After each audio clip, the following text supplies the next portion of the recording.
All right, good morning, everybody. Here we are in our favorite spots again. This morning, is there any addition? Everybody, here we are in our favorite spots again. Hey, we got just a little delay. Hang on, we're working on it. Okay. Does anybody have any other thing else they'd like to add to the agenda?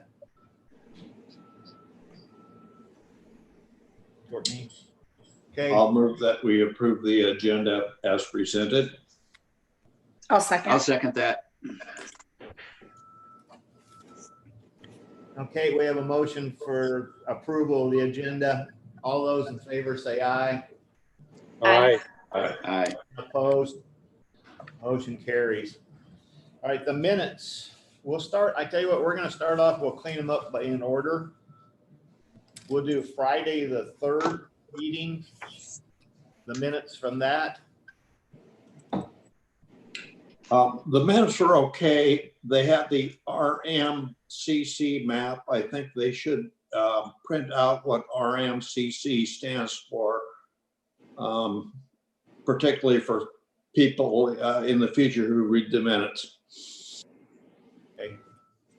With that change, I'll move to, with that addition, I'll move to approve the Friday, April 3rd minutes. I'll second that. I believe that would be. Okay, we have a motion and a second on to approve the Friday, the April 3rd minutes with the addition of the explanation on the RMCC map. Call for the vote. All those in favor say aye. Aye. Aye. Aye. And opposed, motion carries.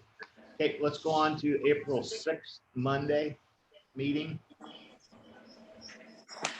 I'll make a motion to approve those. Motion by Gene. I'll second that. Okay, we have a motion and a second for the Monday, April 6th minutes for approval. I'll call for the vote. All those in favor say aye. Aye. Aye. And opposed. Okay, motion carries. Now the Wednesday, April 8th meeting. I'll move to approve those minutes.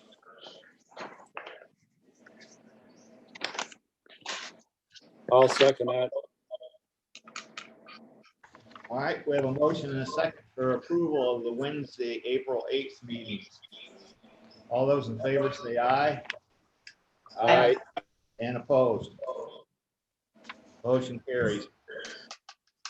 Okay. Ashton's here, so we'll just go ahead and do the quarterly report. Morning, Ashton. Good morning.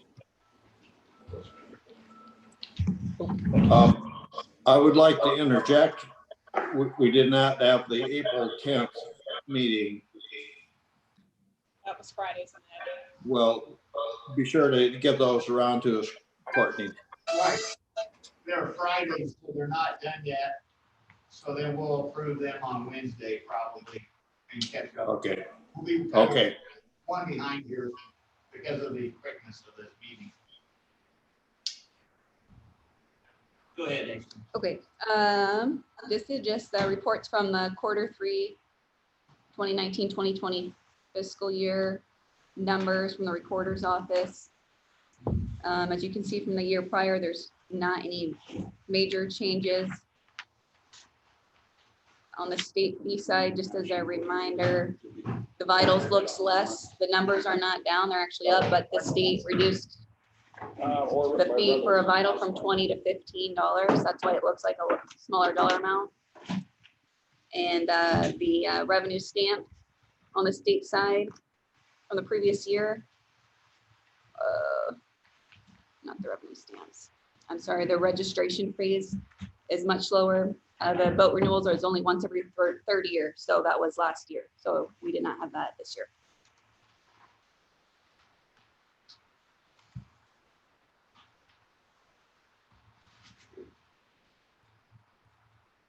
Other than that, no major changes.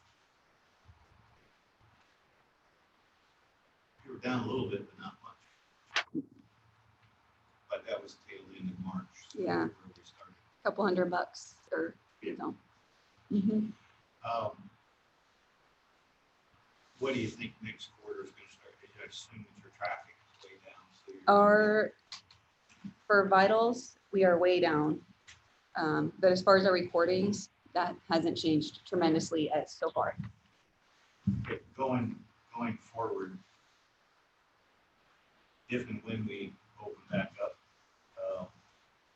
do you need a lot of catch-up time where you need to bring all your people back to get all everything as close to date as possible, or in a day or so you'll be fine? We're not currently behind at all. Okay. Nope. Okay. I've been coming in. I came in a couple of evenings and I came in on Sunday for a while. So I've been trying to just keep up with things. That, and there's no foot traffic, so Yeah, it's easy, that helps. easy to Mhm. stay on the path.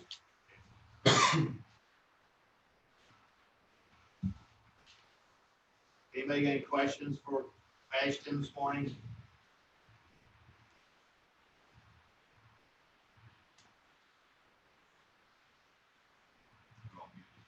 Yeah. Very bad preparation.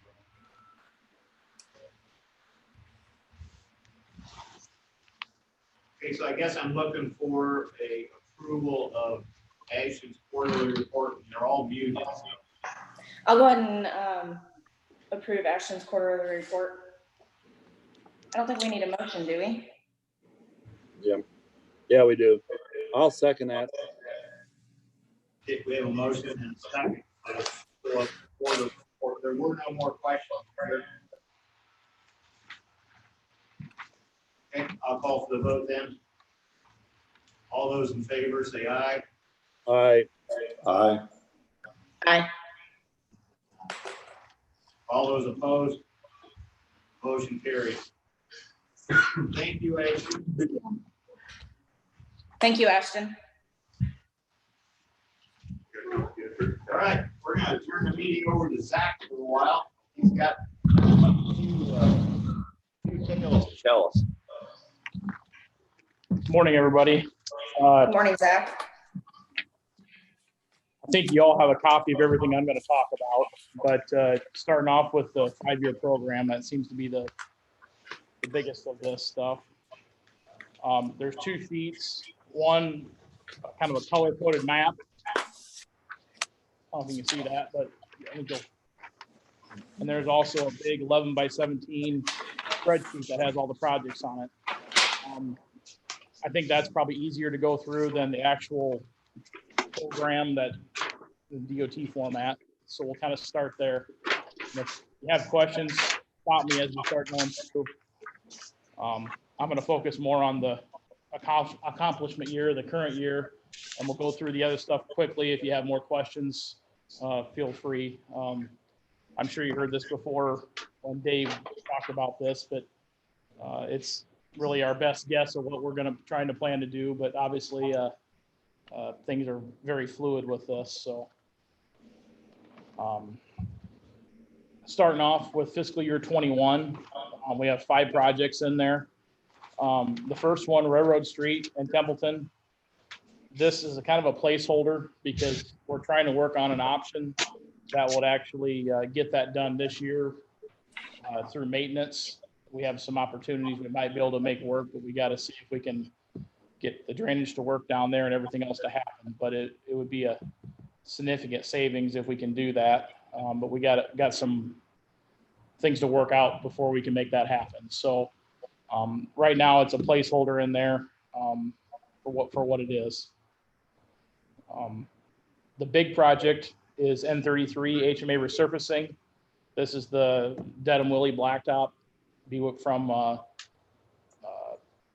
starting in Dedham, just outside of Dedham, going north all the way to Highway 30. Showing using some of our STBG swap money, that $750,000, and then the balance of it, most the rest of the balance in FM money, and then $150,000 of local money as well. The biggest change in that, I guess, is it depends on how much money we get into our FM account with everything that's going on, and that's why that local is there. So, but that road is deteriorating very rapidly. it's been in bad shape for quite a while, but it's definitely in need of repair. The next two projects, or the next project is Manning Shoulders. This is another one that's been on the radar for a while. I know that there's been discussion about the right of way for doing those shoulders. I think the property owners all been contacted once by Dave, but it's something we're looking to try to continue to move forward on. So that's for the right of way and actually the construction of building out the shoulders. The next one is miscellaneous culverts. That is for actually widening or extending the culverts on that stretch of road as well. There's, I think, a couple box culverts and a few pipes. And then the last project in 2021 is N44 shoulders. There's that 2 mile stretch in there between the Glidden Blacktop and the Coon Rapids Blacktop that doesn't have shoulders on. I think the rest of that stretch all does. Trying to get that accomplished. I know that's been also in the works, and there's been some discussion about where the borrow can come from and all that. So those are the 5 projects, I guess, that we're looking at for fiscal year 21. Don't know if they'll all happen, but that's what we're shooting for anyway. Zach, I got a question on the N33 project. Is, you know, at one time David talked about not putting the wide shoulders on. How is that going to be resurfaced? Is that going to be resurfaced with the wide shoulders the way we've been doing, like on the Breda Blacktop and Templeton? Good question, Dean. Right now, what we have currently planned, and obviously it's not designed yet, is trying to get 3 foot paved shoulders on that road. I don't think we can get 4 foot. There's just not enough room. There's not enough right of way to do that. But I do think with the traffic volume, the hills, the amount of trucks that are on that road, it would be definitely beneficial. From a cost standpoint, Dave kind of had that budgeted in to be able to do that. We'll see what asphalt prices and how everything works. But I guess the intent right now is to try to put paved shoulders on that. I think now would be the time to do it with us reconstructing that road. So I guess we kind of have to see how things work out from a design standpoint and a dollar standpoint, but I would sure like to. Yeah, that'd be a good deal. Continue doing that. Zach, in your best. Well, and I think Best. I think that one of the biggest Go ahead. problems I think we've had with that road is getting, Dave has had problems trying to get right away to widen those shoulders. If we ever did widen those shoulders on her, that's going to be a major expense on that road because of a lot of the fill that has to be done on there. It would be nice if we get that done, but I don't foresee that being done too easily. Gene, my hope is that we can do the 3 foot without a whole lot of additional earthwork, and the areas that we would need to do some earthwork, maybe we can do without right away to get the 3 foot paved shoulders. That's my hope. But we need to get some survey information, do a little more, I guess, investigation to see if we can make that work. But the intent would be to not buy any right away, to try to get the 3 foot paved shoulders with the current right away. Well, I agree with that. Just try to get whatever we can on there with what we've got to work with. With the going forward with the price of crude down, is that going to change? I assume it's going to be in our benefit with crude being down for asphalt. It should. What I've always heard or been told is there's about a 9-month lag from what current prices that's how far they lock in their oil for their binder. So, essentially 9 months from now, it should be cheaper asphalt prices than what it is today. Now, whether that holds true with all the uncertainty over in Russia and Saudi Arabia and everything that's going on, I don't know. But I wouldn't think it'd be higher than what it is now, but hopefully it will be less, but So if we see any savings, it probably won't work. Well- Early work next year or real late work this year. this would be for fiscal year 21. So our intent would be to let this winter, this coming winter, Okay, so that it would be a benefit for this project. okay.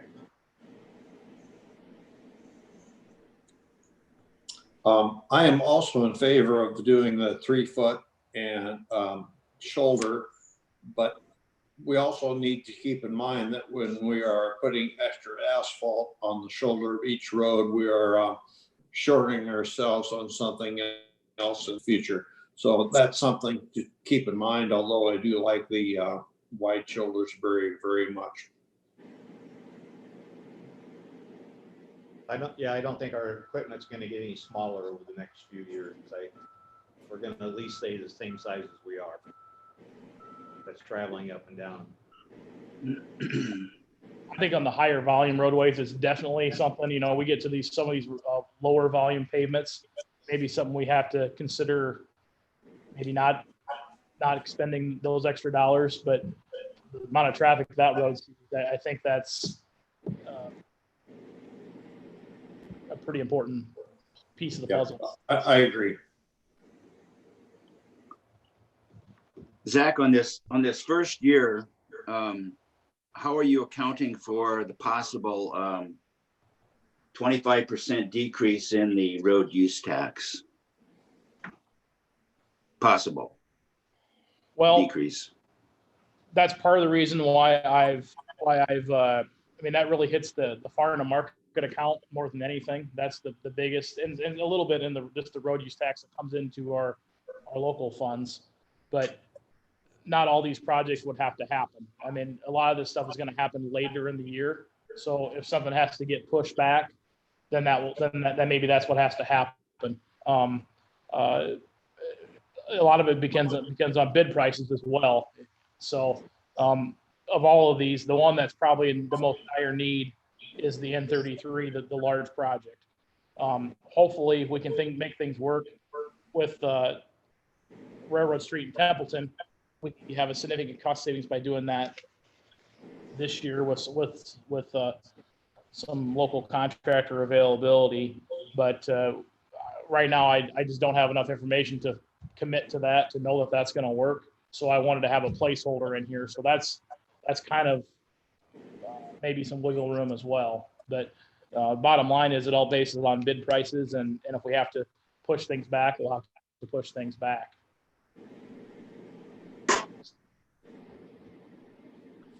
Have you heard any more? Who knows what's going to happen, but you had heard a little bit that there could be some backfill, possibly from the feds through one of these stimulus packages. That possibly they may look at that now or at a later date. You guys got any good feeling about that, or? I won't say good feeling, but I know it's being talked about more. There's different organizations that are pushing for the fact that, you know, there's a lag on obviously on this money, but it is going to hit, and it's going to hit not just Carroll County, but every county very hard. And there's going to be a lot of counties that are in worse shape than what we are as far as financially from this standpoint. So there's going to be a lot of people that are going to be hurting. That I think there's definitely going to be a push by multiple entities to try to get some funding there. What that looks like and how much, no one's really saying yet that I've heard. So, hopefully it happens, but right now I guess I'm kind of planning on the status quo. Well, I know that NACO has a strong push. They're wanting us to contact our legislators and congressmen to support money for local governments and counties. I know that's a strong effort on their part.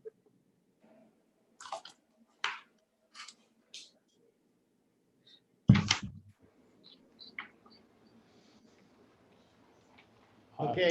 Yeah, I think that the local municipalities and the counties have been pretty much left out of the legislation that's happened in Washington.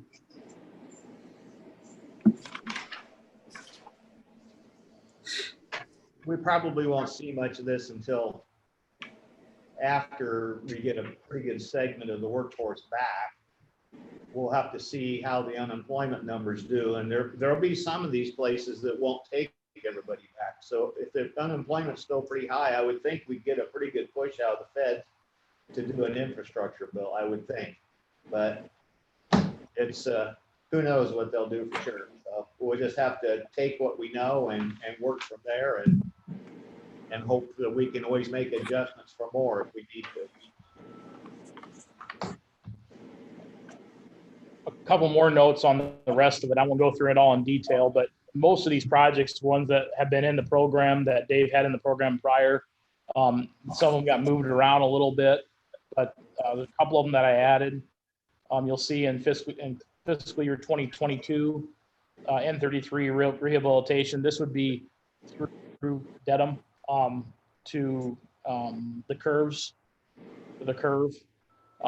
That originally was part of the project in fiscal year 21. That was one way to pull a little bit of dollars out for one.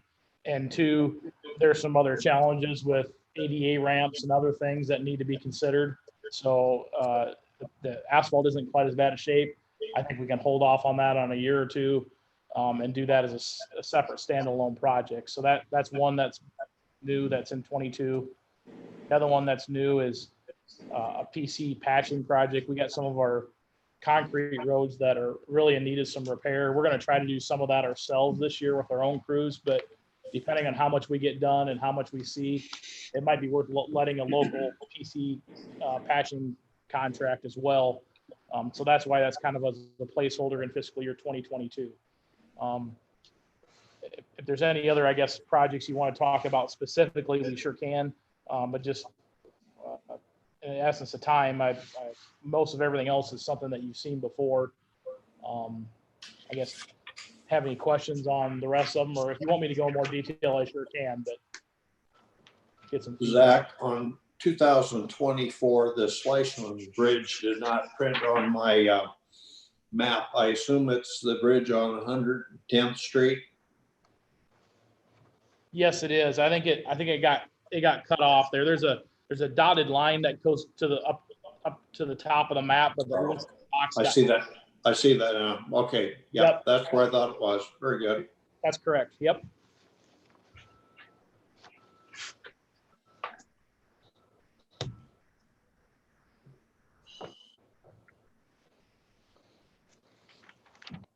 Any more questions for Zach on the 5-year part?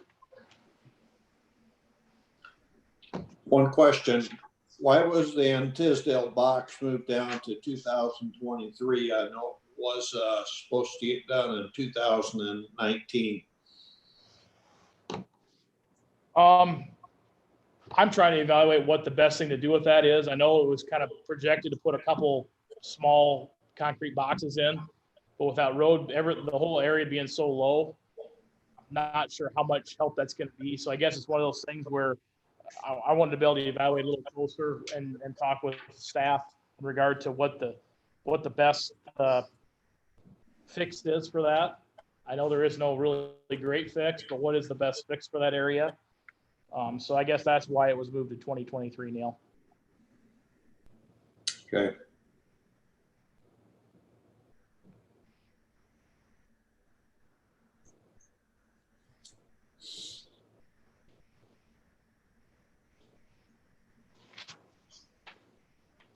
Anything else? Zach, just out of curiosity, have we heard any more on that overpass bridge by Dedham? I mean, that's been kind of quiet. I don't think we've ever gotten any words on it. Not from a replacement standpoint. I did talk with the rehab people for the BNSF, and they are working on another overpass or one of our bridges, or one of their bridges, I guess, as they're supposed to be coming in soon. And I know that it's on their radar to do some repairs to that one to try to keep those pillars structurally sound. I don't know exactly what they're gonna do and when they're gonna do it, but I know he told me that's on in their plan. Whether it's this year or next, I don't know. But as far as actual replacement, trying to do an at-grade crossing or anything else, that hasn't gone any further. But I did get some contact information for who's the current engineer for them that we'll have to go through, because it seems like that position changes quite rapidly. But I did get some contact information, so I'm going to try to keep following up on that. But nothing, I guess, productive at this point. Yeah, I see we have $80,000 scheduled to spend on that in 2022. Why are we spending that money? Shouldn't that be the road cost? And what that was, if they were willing to do a project, that would be like the road grading part to get it to connect to that grade crossing, I think was the intent. Again, that's one of those where it's kind of a placeholder that if they were willing to do something, we wanted to have money available to be able to grade that road to make the at grade crossing work. To say that's going to happen in 22, I mean, it happened in 2022. That's probably not a likely chance at this point, but I guess I want to make sure that we're able to have that opportunity if it presents itself. All right. Thank you, Zach. Zach, you want to comment on the Hondelos Bridge? It seems like that's been on the 5-year plan for as long as I've been on the board. And I'm just wondering why it just keeps getting pushed back. I don't know a lot of detail on that. It's I guess that's one of the things that I'm trying to get more comfortable with is all the bridges in the county. But the short answer, I guess, is I don't have a good answer. But I think I don't believe it's posted, if I remember correctly. I think it's kind of one on the wish list that definitely would be nice to be able to replace. But with the price tag that it has, I guess there's other things that have popped up that have become more imperative to replace first before that one. So that's kind of been, I think, why it's been getting pushed back. It's not degrading. It's just kind of hanging there. And there's been other things that have been worse shape. I guess that's the best answer I have for you right now, Dean.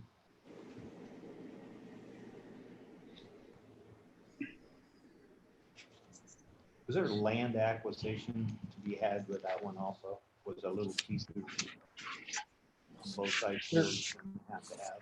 There could be, but I'm not sure. I think Dave and I looked at it one time, and if I remember right, there was like a couple acres over here and an acre on this side. It wasn't a lot.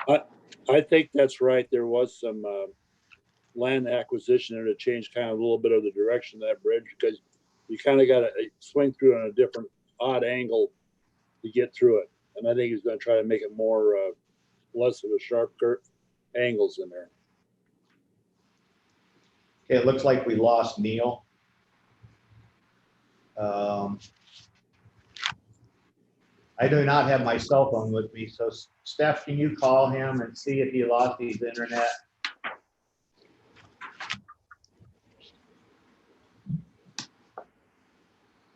I have seen that they've been working in his area and they may have got him.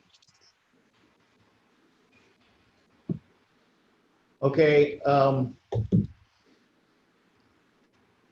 There he's back. He's back. He's back now. You're muted, Neil.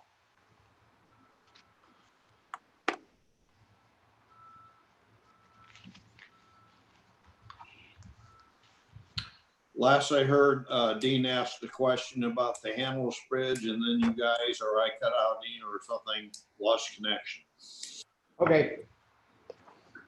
We haven't done anything else. We just, I think there was some land acquisition that had to happen with the Hondelos Bridge too. It was like an acre or two on each side. But I don't recall the exact specifics of it, but. Okay. Okay, before you want to touch base on your budget a little bit Yep. too? I sure can. He wants to talk about his budget for the 5-year plan yet too. Any more questions on the road project side of that?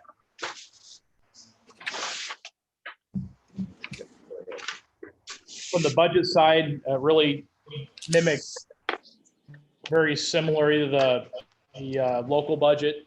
There's not a whole lot of differences other than the reimbursables that come back in are a little bit different. But looking very relatively solvent, and as far as the end balance in the current fiscal year, and I expect that to probably come in better than that. I still think from an expenditure standpoint, we'll see where the revenue holds. I think the revenue for next year will be the bigger challenge than the rest of this year. But it does show where the end balance dropping down quite a bit. It typically does that, I guess, in all the budgets that I've done, because you never get everything done that you're planning to. And I think the other thing is we're going to have to scale back things a little bit, depending on what happens with revenues and everything next year, and have to kind of pick and choose what we spend money on. But I kind of put this together to match the local budget as if we're going forward normal, and then we'll have to adjust based on what happens in the coming months.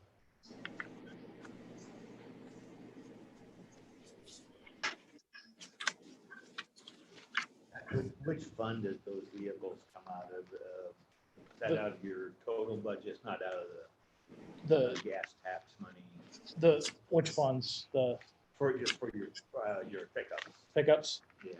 It'd be out of the total. I mean, it shows up, I guess the expenditure shows up under new equipment under 720. Okay. We had 391 budgeted for this fiscal year, and then 401 for next fiscal year. But out of the 391 is where that would come. Okay. But as far as where the money comes from, it really comes from the total pot, if you want to call it that. Okay. There's nothing specifically earmarked out, I guess. Those are all getting pretty high mileage. Bristol's driving's got quite a bit. It's only a couple years old, and it's got, I can't remember, 65 or 70,000 already, and that's where we're trying to get it down to the fleet. And the one Paul's driving has about the same amount of miles, and it's about a 2012, so that would get down to the fleet. And then obviously you guys see the one that I'm driving, the old sheriff's truck. So those would be the three that we're looking at. And probably the bigger issue is the ones in the fleet. There's some that are 22, 23, 24, 25 years old that are starting to fall apart, not as much mechanically as physically. I mean, the salt and the roads have taken their toll on things. So, You guys have an opinion about the 3 vehicles that he originally had planned, and then I had to hold off? If you guys have any more thoughts about those, do you want to proceed with them? Do you want to still sit on them for a little bit and get the feeling of the board here?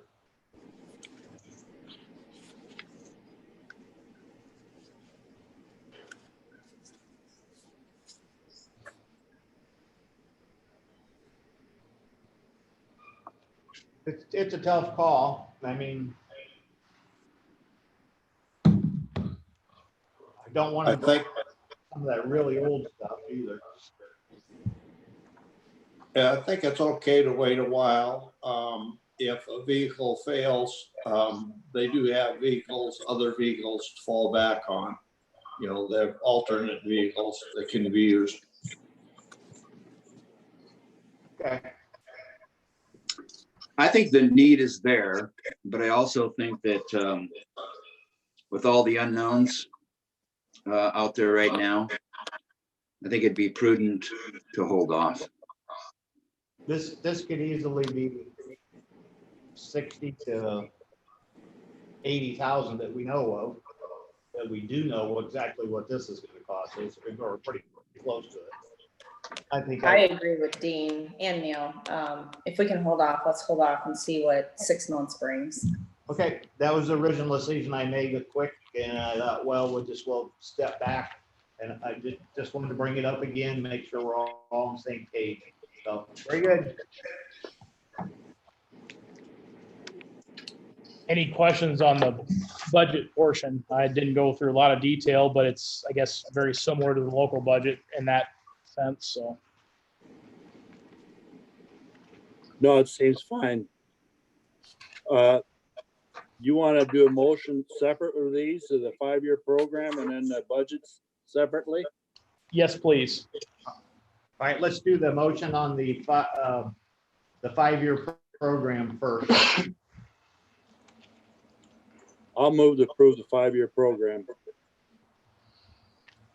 I'll second that motion. Go ahead, Neil.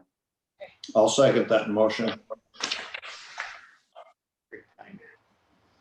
Okay, we have a motion and a second on the DOT 5-year program. We'll call for the vote. All those in favor, say aye. Aye. Opposed? Motion carries. Now we'll do the 5-year budget.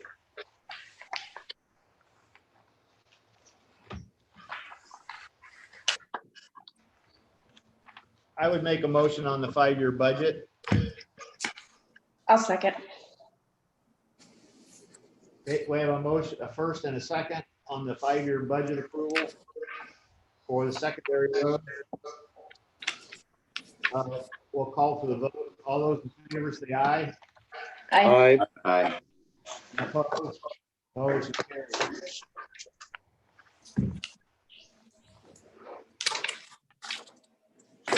How to busy road. Yep.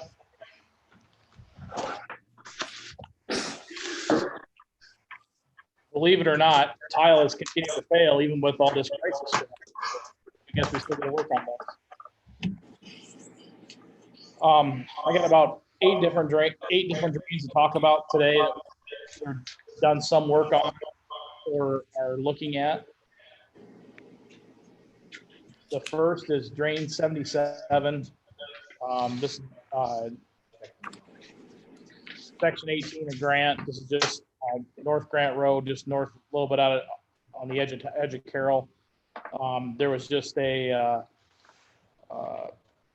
3 seams in this 36-inch tile that were exposed that we had to patch. So that work has been completed. Any questions on that one?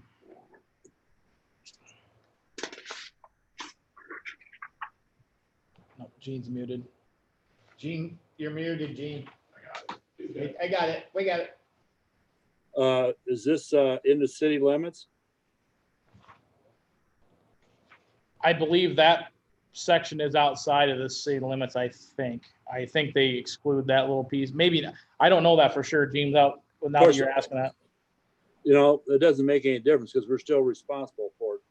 We're on that open ditch, so I guess what am I thinking? Bad question on my part. Looks like it's south of the park. This is the park, so it's in the city, but. Across from the golf course and Right. most of that elementary. In it. Correct.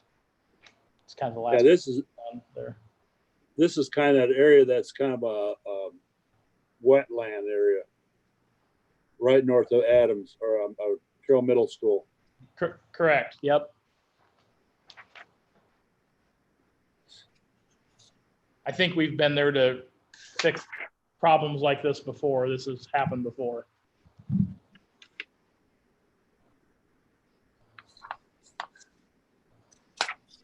You're going to do them individually, or you want them all at one group?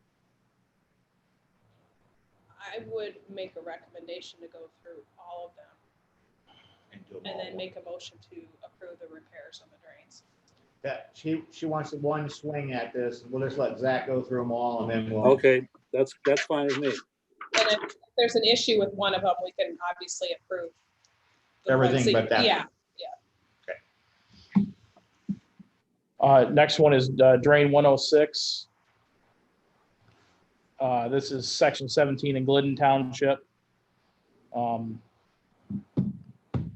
286 and 190th is about the closest intersection of where this is there. But this was a 10-inch tile. Again, they put in a short patch of pipe or of tile and a seam that was taking dirt. So that's what they repaired on that one. Another pretty simple fix.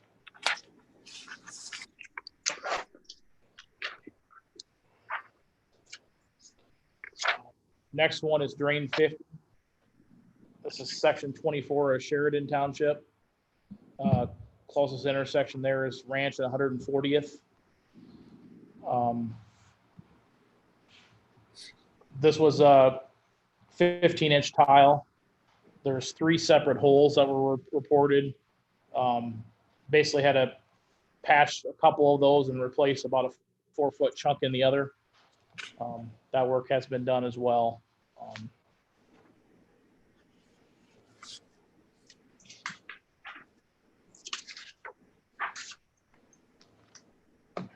Drain 26.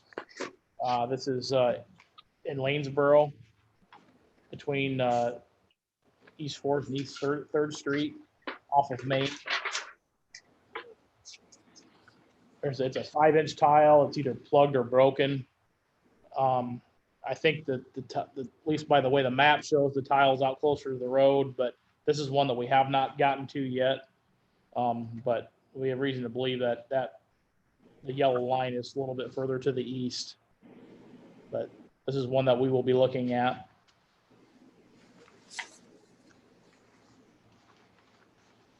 Okay, Neil needs to be unmuted. Good. Neil's in. He smiled. Well, this one is in Lauderdale, and it wasn't reported by a former county employee, so it should be good. Yeah. He probably knows the ropes on that. Yes.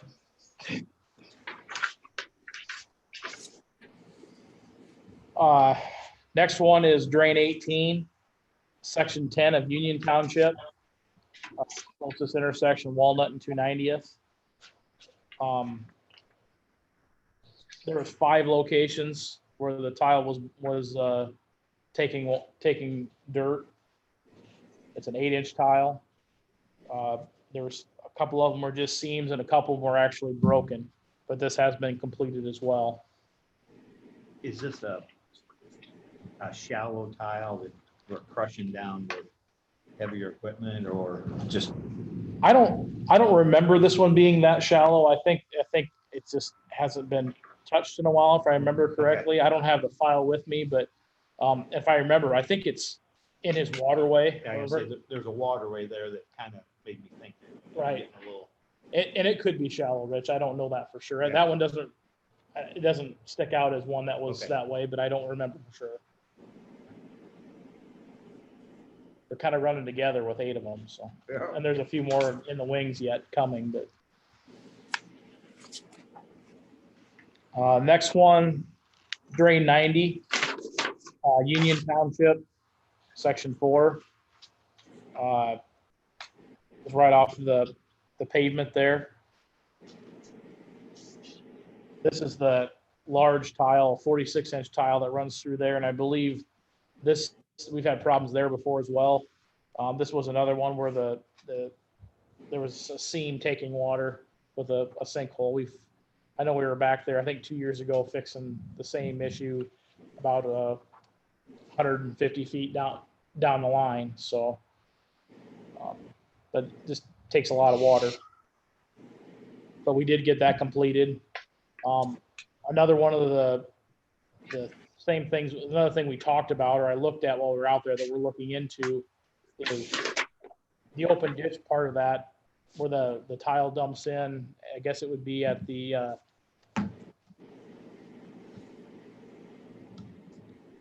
get my bearings here.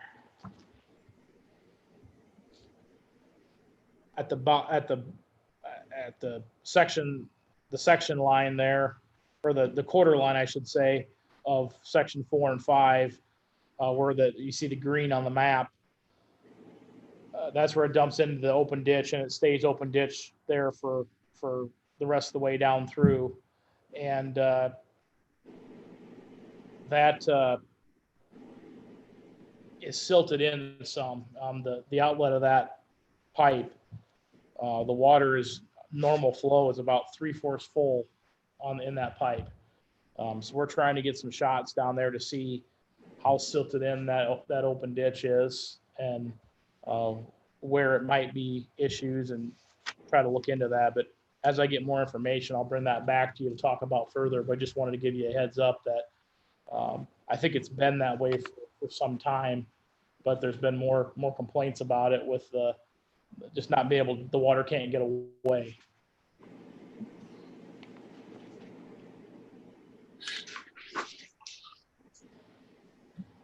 Next one is drain 82, section 5 of Nease.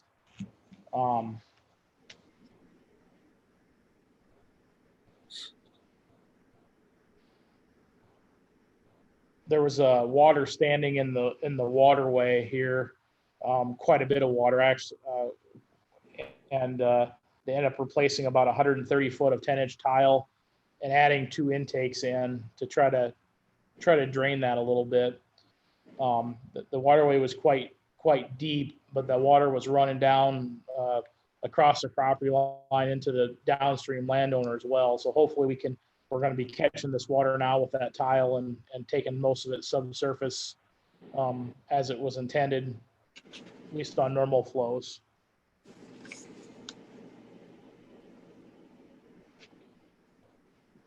And the last one we have is drain 29, section 30 of Glidden Township. This is just on the west side of Glidden. A 16-inch tile that just was broken with a hole in it that we repaired. And that one has been completed as well. So everything's been completed? The only one I think we haven't gotten to yet was the one in Litterdale? Litterdale, correct. Yeah.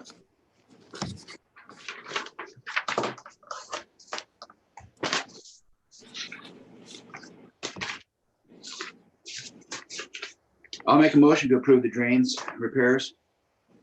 I'll second.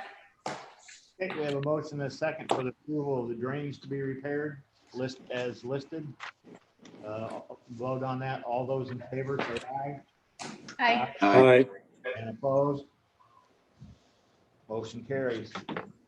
You got some drains. Money to fix another one. Yeah. Anything else for us, Zach? How's the workforce handling all this? Pretty good? Pretty good, I think. Just trying to stay separated as we can and all the work's going. Working relatively well, trying to minimize those projects where we're working close by, doing our temperature checks every morning. Just trying to be as normal as possible, I guess. We did get a compliment on our fix down in Level B Road. We've got, I think, some of that solved on the south side. I think we got maybe a thing to do there to yet like to do, but we need kind of hinges on the north side. Right. And I think you and I will work on that sometime in the near future. It's not a hot button, but I keep it at the forefront and at least make a visit. And I've come up with a couple of thoughts on that. Sounds good. Zach, I'm going to have to reach out to you. I received a call from Carroll at Landis again over in Ralston, and he wants to set up a time, whether we do it via Zoom or however we get together, but he wants to keep moving forward. Brett Bell is no longer with Landis, so he'll be our main source of contact. Okay.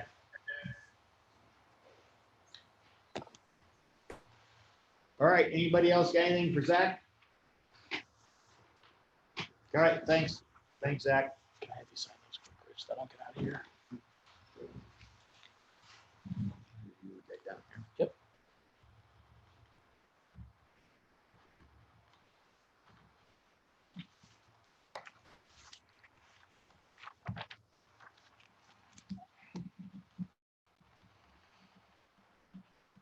Do you want a copy of those, Courtney? I don't need to sign a copy of this. I usually just keep it all in the same folder. Okay. The payables are next.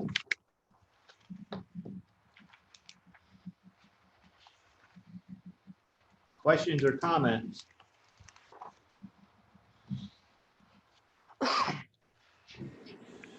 The only question I had was this morning, and I've never noticed this before, but that treasurer semi-annual report that's reported in the board's claims, I question why that was in there. That shouldn't be part of their regular budget items. That should be over by the treasurers. But Courtney went back and looked, and this has been done this way for a while, but it's something I think we as supervisors need to have a discussion on. I mean, if that should always stay there or not. Okay, run that by us again, Gene. Well, I questioned Courtney this morning. Yep. In the supervisors, we have the treasurer's semi-annual reports that we're paying for that publication. And I questioned why that wasn't over in the treasurer's department instead of the supervisors. I mean, they act independently. Shouldn't that be under theirs instead of our budget? I got to Just look, something I think we need to think about. yeah, you know, you guys pay to publish the budget that I do. You know, I prepare it. You guys approve it. You guys pay to publish it. You guys pay to publish the cash report, which is a report I do, but it's, Jean may do this semi-annual report, but she's doing it on behalf of the county. And it's reporting budgetary figures, which is yours. So I don't know. I think the board pays for my cash report, it's paying for her annual report. It's all coming out of the general fund. I don't know that, I don't know. You guys can decide. It doesn't really matter to me, but. Okay.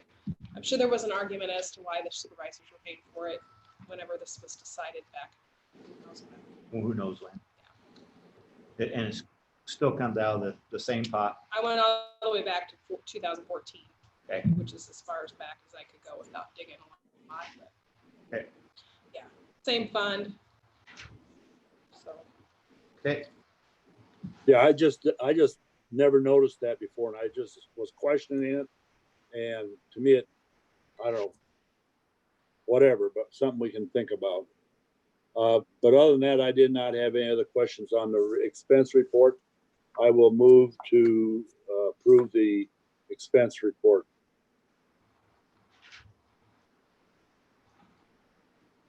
We have a motion and a second. Do we need a second? I'll second it. Neil, you're muted again. I'll second that. I think we all got muted. Yeah, I think, yeah, and Dalton's watching it because he's getting feedback. That's why he's, you see, I look to make sure you're ready to go. Okay. We have a motion and a second for approval of the payables. I'll call for the vote. All those in favor say aye. Aye. Aye. And opposed? Motion carries. All right, we have a plat to look at today.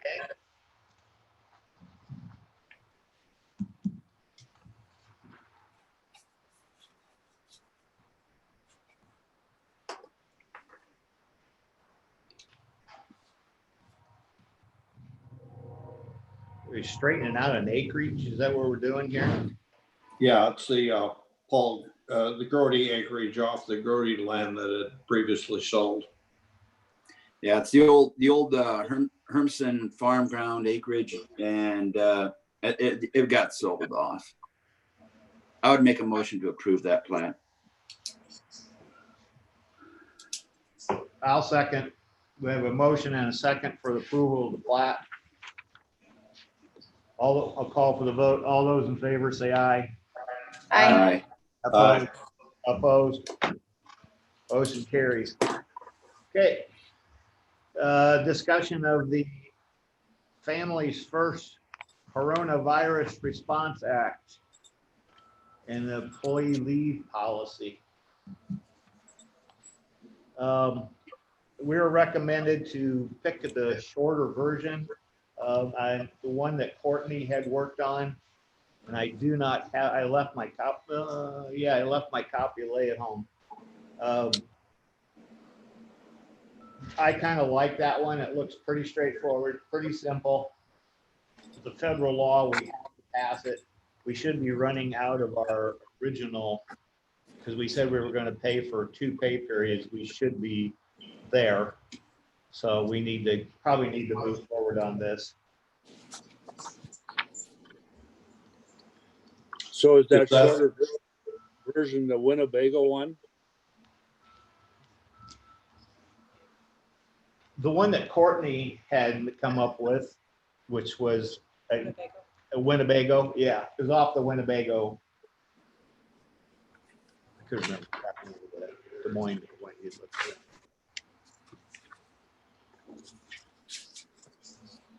And all that does is details.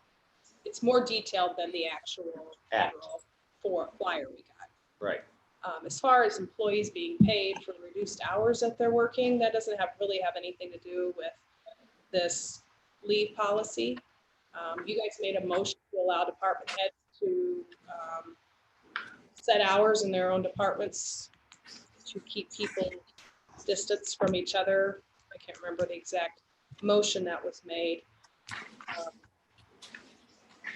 But if you guys wanted to continue to do that, I think that would need to be a motion separate from this Coronavirus Response Act, because that really ties into, like, if somebody gets sick, they get, they're going to get 80 hours of coronavirus leave. That's not going to come off their sick time. If they're taking care of a family member, it addresses what if we have an employee that is affected by this. As far as us paying people their salaries when they're not working a full-time schedule, I think that needs to be addressed separately. Okay. I think I want to do, we probably should pass this. My question is, in tying the second part in with the first, there are obviously extenuating circumstances everywhere, where we have a person right now that is, I wish that he would work at home for a while because of some health issues. And I think we should have the flexibility to do that. But I also think the department heads maybe should have some flexibility to continue that too. But I don't want to supersede the leave policy. So that's a fine line we're trying to run down here, I think. We want to follow the policy as closely as possible, but yet there are some circumstances that are over and above that I think that are not covered underneath that. Well, I think, like Courtney said, we're actually talking 2 different things. This COVID-19 policy is just strictly for anybody that gets in contact with it or has to take care of someone that has it. It's not about their work hours. I think that's a separate issue. And I think we addressed that at that time we were planning on keeping everybody on staff as long as we could until we made a change. So I really don't think we need to make any motion on that part. All we need to do is adopt this COVID-19 policy, I think. I'm still. As far as the high risk is concerned, the Winnebago policy addresses that. And the Winnebago County, it says Winnebago County will assess situations with high risk employees on a case-by-case basis. Okay, that gives us the authority to maneuver around it. We're not maneuvering around this act. We may want to enhance this act, is what I'm. Right. Is that how you get it, Dean? Yeah. Yeah. I think, the one that, the Winnebago Act, I said before, is more thorough and more detailed. Sometimes detail can get you in trouble, but I think it's probably the most comprehensive of all of them. If you look at the one that Courtney put together, the Carroll County Government Human Resources Department one, which is basically off of the Polk County one, that one has less detail, but it does not really address the high risk, situation. I don't know that. would almost think it's what Courtney would feel comfortable with, going forward. They're all subject to change. I think they all have a lot of phrases in them that says that this is a fluid situation, and this is a flexible document. I don't really have a preference either way. But the Winnebago one does address high-risk employees. Well, I do think the Winnebago takes a little more of the gray areas out of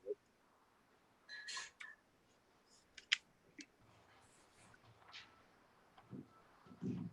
Courtney, originally you said you kind of like the Winnebago policy. Yeah.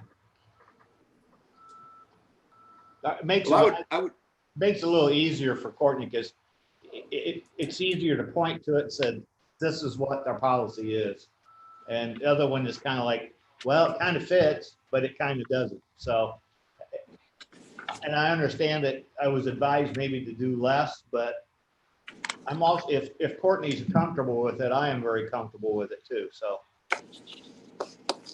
Well, and I'm working on editing the document, make it for Carroll County. I'm about halfway done. It was a PDF and I was trying to convert it to a Word and, well, Yeah. I couldn't. I know a guy. I do too. If he'd just help you. I thought I'll just do it myself, Anyway, I'm about halfway done. It's basically the same words. It's just changing Carroll, Winnebago to Carroll, things like that. And I was hoping to have that document done so you guys could look at it on Wednesday. And if it looked okay, then maybe move forward. And, we can take pieces of it out too. If you think that it gets too wordy and that, you don't want to leave it more gray, remove it. I just thought it was a good starting point. I after reading them all, I prefer the Winnebago one myself. I think it's. Yeah, I'm okay with the Winnebago one. Neil, you're gonna have to unmute. I think if Courtney needs to finish that project and have it ready for us at our next meeting. And I think the Winnebago one is okay, although it says more than it has to. It kind of repeats the employee rights thing which we need to furnish the employees anyhow. I think Courtney plans on doing that with the April 15th check. Is that correct, Courtney? Yes. Okay, that's the important thing. If you want to have Winnebago County, that's fine. It is a bit repetitious with this employee rights thing, which doesn't hurt anything, but it's just extra wording it doesn't need. If you want to have it ready for us to look at before our Wednesday meeting, that's a good idea, Courtney. Okay. And we're meeting Wednesday at 2? Wednesday and Friday at 2. Okay. Yeah, and we'll have Courtney add it to the agenda for Wednesday unless she can't get to it. Because I know that people are coming and going out of her office where it just depends, but she should get to it maybe by Wednesday. But if she doesn't, she'll have it for us by Friday. Okay. Courtney, is it possible to be able to highlight the areas that you would be changing in the document? Sure. Okay, thank you.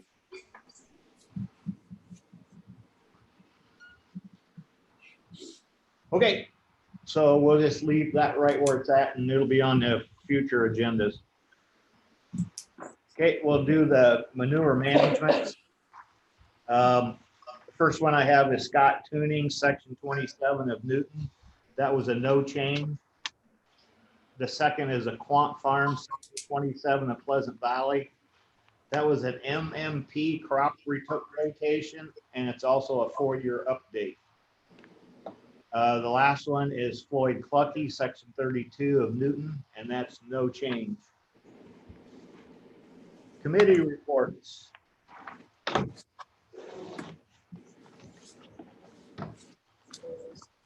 anybody? I'll go first.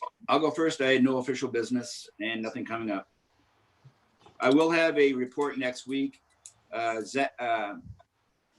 Jason did put out an update on things, so I can report on that next week.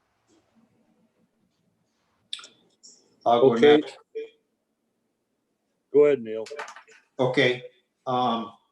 Wednesday evening, we had a Region 12 Policy Council meeting.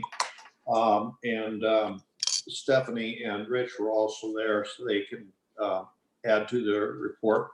The main things done is we had the personnel policy changes approved.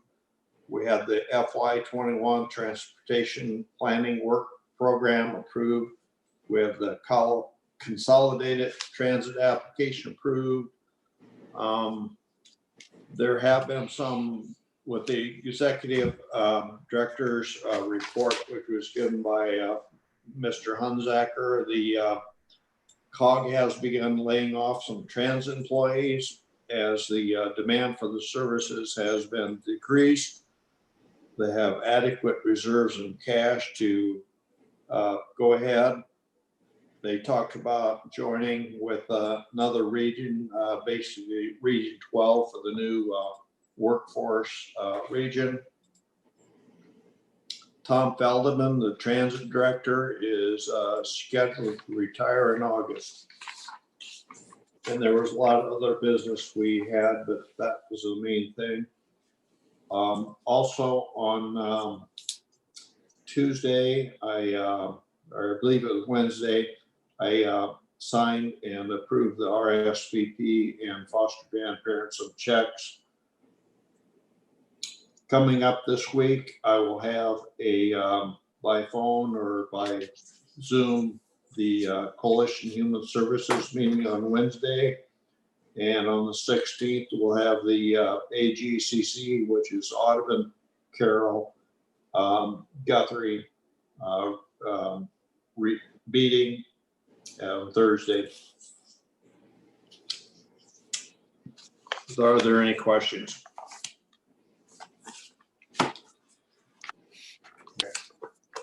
That's it then. I'll go next then. On Monday, I did the radio and the paper last week.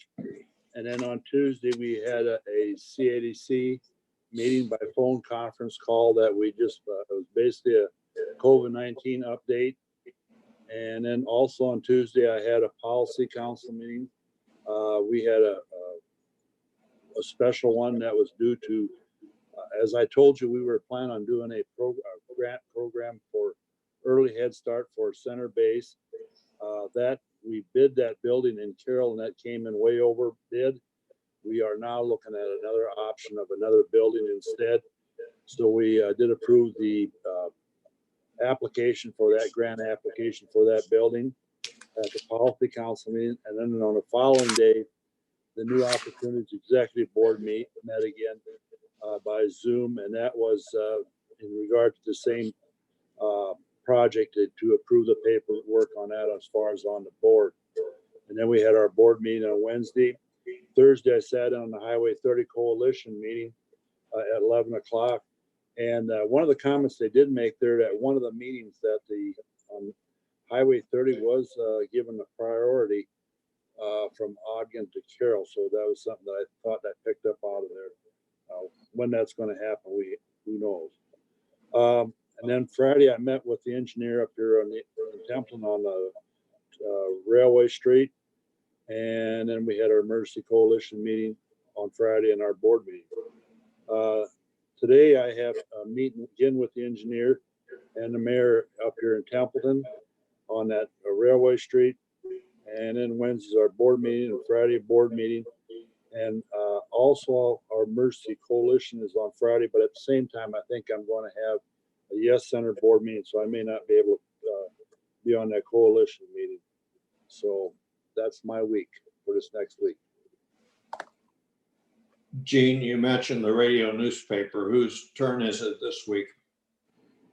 I think it's yours, isn't it, Neil? I think so too. I'll do it. All right. Thank you. I can go. Last week, supervisor meetings on Wednesday and Fridays, and I also was with Neil and Rich for the Region 12 meeting. Neil, I think you covered most everything that I would bring up. And then Wesco decided to go ahead and cancel this month's meeting. They're gonna look into doing a Zoom meeting for next month. And Carroll Area Child Care Center, we're meeting every Monday now until COVID-19 passes. We're meeting at noon via Zoom to keep up on enrollment numbers, bank account, staff, or anything like that. And then Fridays, we have the Emergency Coalition. And I also did attend the ISAC Coalition or the ISAC meeting on Friday at 9 a.m. just to discuss some of the COVID-19 and where they're going to go with that. This week, I have the Carroll Area Daycare today, and then just the standard Wednesday, Friday meetings.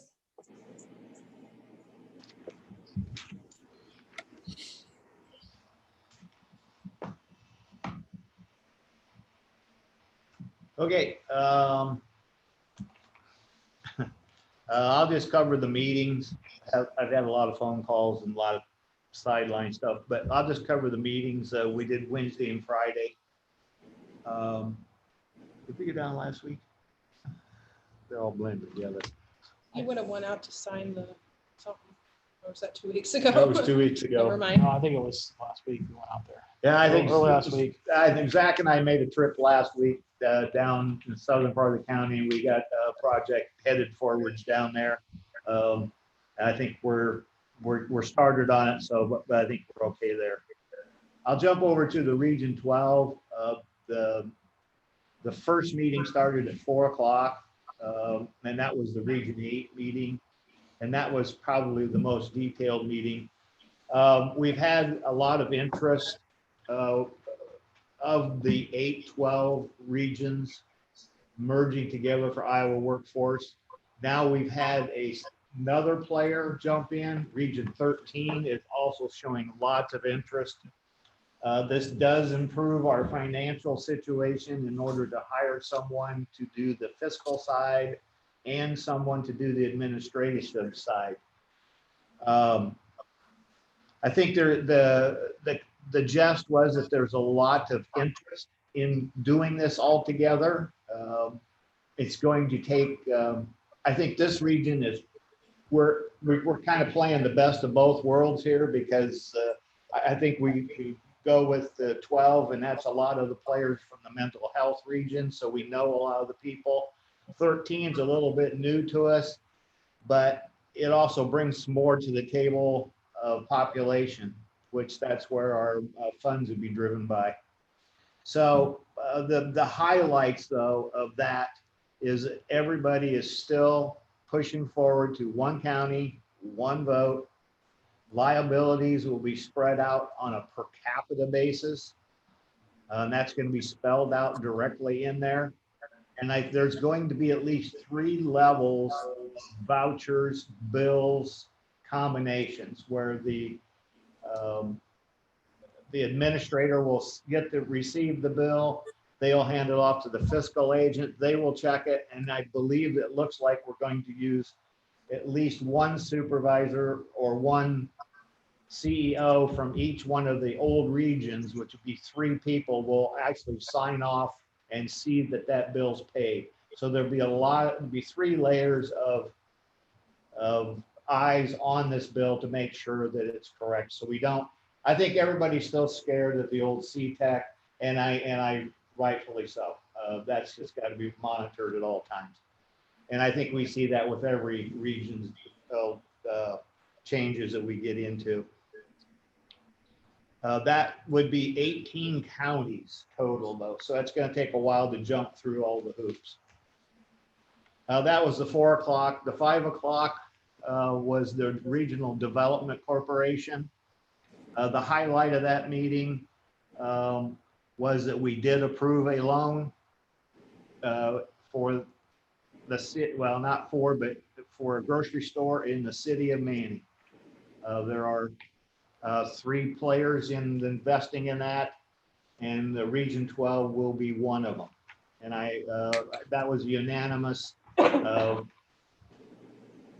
consent on this, so I think everybody really kind of liked the program that they have. The next thing up was the executive board, and I'm not going to cover much of that because I had to leave during part of that, and Neil and Stephanie have already covered most all of it.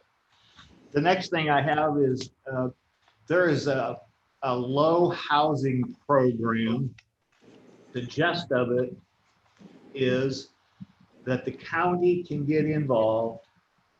The money that we are out, as I understand it, and Chris said he will gladly get on our agenda and come explain it to us. But the gist of it is we're out publication in the paper, and that's about it. We're not out many dollars. We don't have to match anything. These are money that's just given. You have to hit certain criteria to get there. And once you meet those criteria, then but there's only 5 of these loans that can happen. So if you're interested, let me know. I'll get Chris on the agenda and he can explain it in a little more detail. So if you have some interest, let me know. Other than that, I did not have any other official meetings this week. Rich, you were talking about that other region joining us. Where is that region from, or what direction? That's Pottawatomie County, Shelby County, and Montgomery and Mills down in this area. Southwest West then, okay. Yes, we would almost be right in the middle of this region if it happened. And as I understand it, the attempt is there will be like a regional presence in each one of those regions. There'll be 3 of them left. They're not going to combine into one. They're going to stay with 3. So they really don't lose their representation closer to them.